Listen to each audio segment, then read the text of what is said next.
This is a class tier list for Dead Rails. I'm going to go through every single class. We're going to rank them from S to F.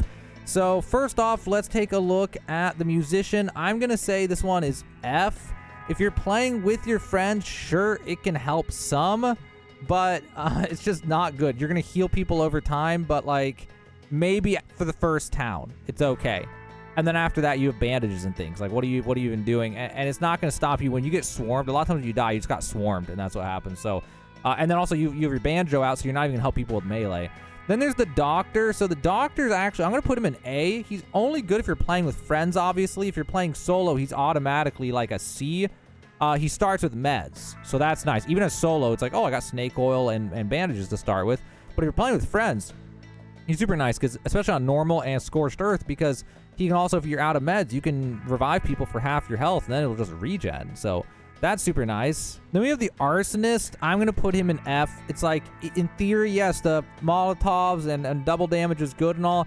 It's just that it's too much setup. Like, if you're running around trying to set them up, you could just shovel them down. And the ones who run too fast, they're going to prevent you from getting groups of people. And why are you using a Molotov to try to kill one zombie? At that point, you know, just get a gun, right? Like, maybe it could help on the way to the first town. Maybe.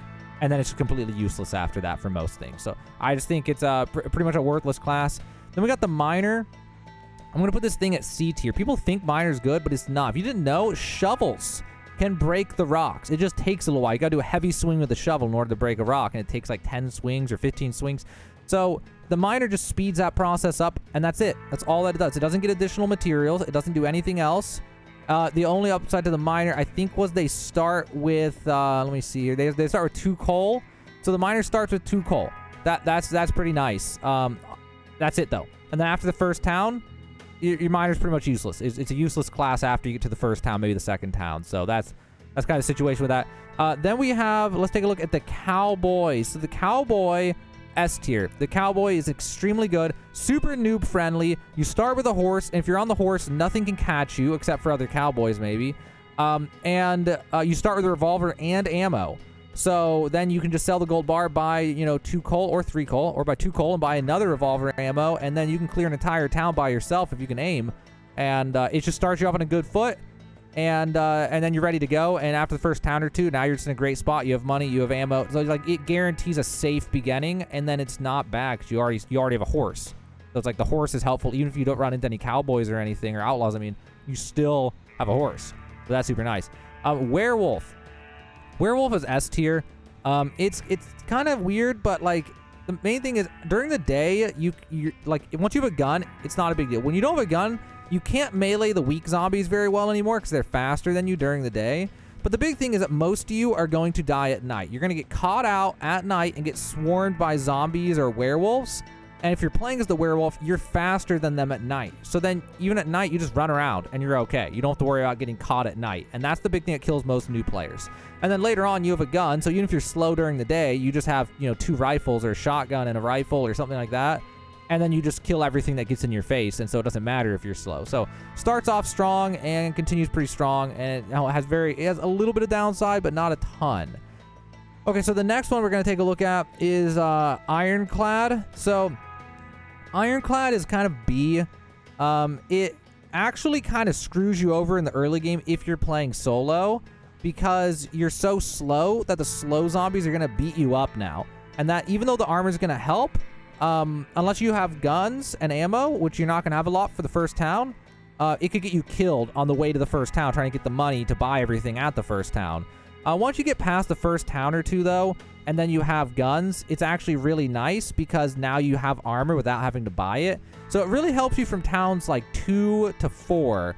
And then normally, if you're doing well, by that time, you usually find the armor in the general store. And so anyone who's playing any other class, you'll usually have this full armor by the end of the game.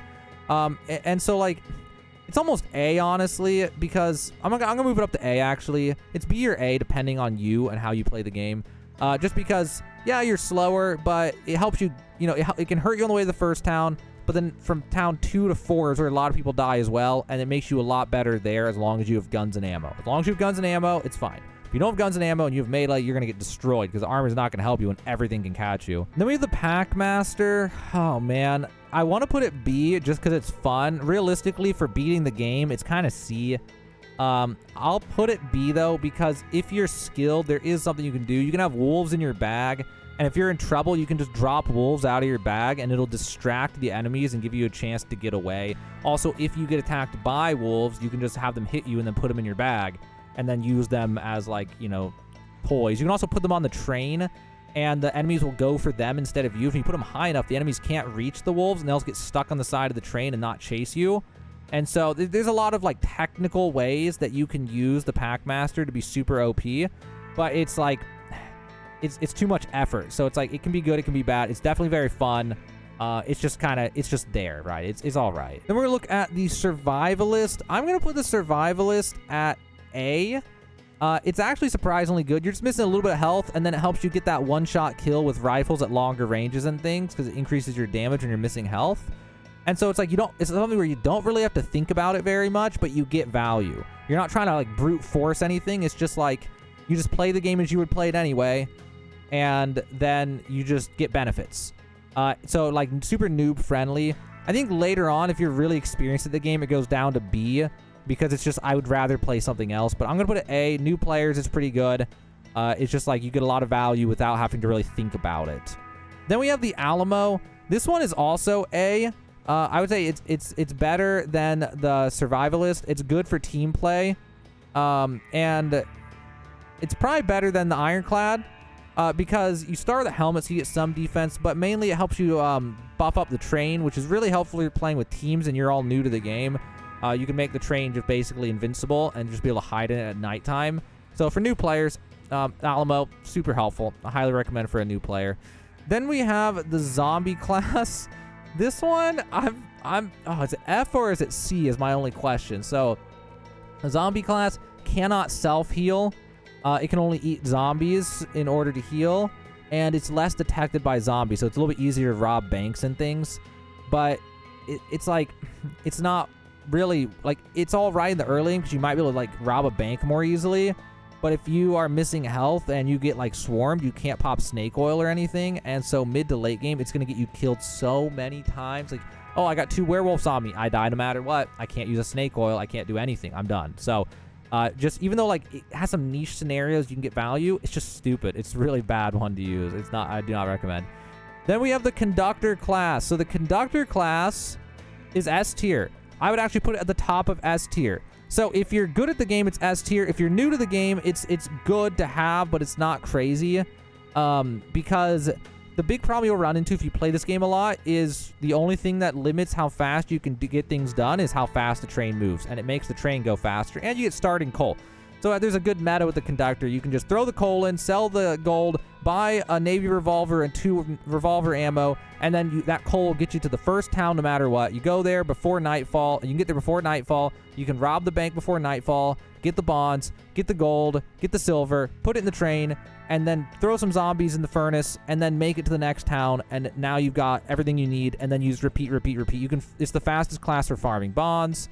It's the fastest class for beating the game when you know what you're doing.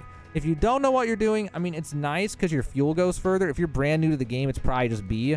But as you get better at the game, it gets better. And then once you're, like, really good at the game, it's the best class in the game, by far. Like, I use it every single time when I'm trying to get bonds, when I'm trying to get a video done, when I'm trying to beat the game. It's just the best class in that sense. Then we have the high roller. This one is honestly terrible. This one is terrible. I'll put it at C, though, because if you're playing with friends, if one of you plays high roller, it doesn't matter that you get hit by lightning. So the high roller gets hit by lightning, not no matter what, but basically no matter what. And so it's super dangerous if you don't have a lightning rod and just hide during lightning storms. But then the flip side is you sell stuff for more. So what you can do if you're really coordinated with friends is the high roller can sell everything for you and buy everything for you. And then all your stuff just goes further. You make more money and be able to buy more stuff. But the catch is if you're playing solo, it's not great. And if you're playing as a team, it's like after the first town or two, it's really unnecessary. And then it's super annoying to have him constantly get hit by lightning and go down. It's super annoying. So it's like, yes, there's benefit. Yeah, it's cool. You make more money. The downsides are kind of outweigh it, though. Then we have the vampire. So the vampire, it depends. Are you new or are you good? Overall, though, the vampire's at the top of B tier, probably. And some people will be furious about this. But the thing is like, if you're new to the game, you start with a lifesteal knife. And you're better at night, but then you take damage during the day. And so it's a really weird scenario that you're in. And so the problem is it's super annoying because during the day, it's like it gets in the way of doing a lot of stuff, and especially in the early game. Once you have a bunch of snake oil and bandages, you can deal with it better. But it's like otherwise you can't get out of the train unless there's zombies and stuff to start stabbing at with your vampire knife, or else you're screwed. So it's just too much to think about. It's too much effort. And then if you're really good at the game, then why are you playing it? Because if you're really good at the game, you just play conductor, start off with a navy revolver. By the second town, you have a rifle. Like, there's so many better options if you're good at the game. And if you're bad at the game, it's too much to think about, and you're going to die on accident all the time. It's going to get in your way. Then there's the necromancer. This one, honestly, this one could be A. It's B or A. It just depends. It's bad once you're good because it's just unnecessary. And then it's good if you're new because it can help distract zombies if you melee one down. I'm going to put it at the bottom of A just because of new players. If you're a good player, it's kind of just useless. So what happens is when you melee enemies, there's like a 25%. I'm going to put it at the top of B, actually. When you melee enemies, there's a 25% chance they'll become an ally. And then that'll distract a bunch of enemies, and it can be helpful. It's honestly, I'm going to put it below vampire, though. I put it at the bottom of B. As the more I talk about it, the worse I think it is. Because there's a 25% chance. There's a lot of times nothing's going to happen. So that's super annoying. But it can be helpful if you're a noob and you shovel something down and then it helps you, and then it helps you shovel enemies while your allies fighting them, and maybe hit critical mass in a town and it's easier. But it's just too much to think about, too much hassle, too much work. But it can be helpful in the early game and get you through that. And after that, it can be fun. It can be novel and interesting. So, I mean, that's kind of really the thing. This tier list is a weird one for the priest. So the priest is, I would say, up here, it's an A tier somewhere. So the priest is immune to lightning strikes, which is nice, but it's not a huge deal. But the big thing is the priest starts with crucifix and holy water, and I'm pretty sure I've never actually tried selling them, but the whole point would be, if you can, you want to unequip those in the beginning and go over and sell them, and you start off with like 200 gold, I think it is, or $200 or $250. And so when you start at $250, you can just start off with 3 coal, a rifle, and like 100 rifle ammo or something like that. And at that point, you start off at the second town, basically. You have a rifle, you have ammo, you can just go to the first town, kill everything in sight, and not run out of ammo, grab the bank, and just play the game and just beat it. But then, at that point, I'd rather play conductor if I was good, because then I get my trains faster, right? So it's basically, you just start with more gold. After that, it basically does absolutely nothing. It's just, you're immune to lightning strikes. And then for some reason, there's a picture of a horse in here. I don't know. And then this one looks like some anime thing. I don't know what that's supposed to be, but the one thing that we're missing is the milkman, and they didn't have it in this. So I'm going to take the one with blue hair and say that's the milkman. Milkman, in my opinion, is above zombie, and that's where I'd put it. No, above the arsonist, because it's stupid. You cover yourself in milk and then you're more powerful. The issue is milk is extremely rare. There's a lot of times you'll go through the whole game and you'll never even find milk. So most games, you're never even going to get to use your power. You basically start with nothing special at all. You might as well have no class at that point.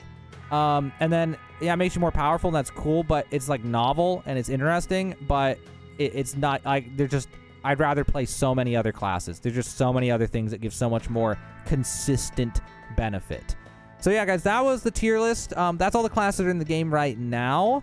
I just wanted to do this to help anybody out who wants to figure out what they should play or what they should spend their precious bonds on. So hopefully I was able to help you guys out. This has been my tier list of the best classes for Dead Rails.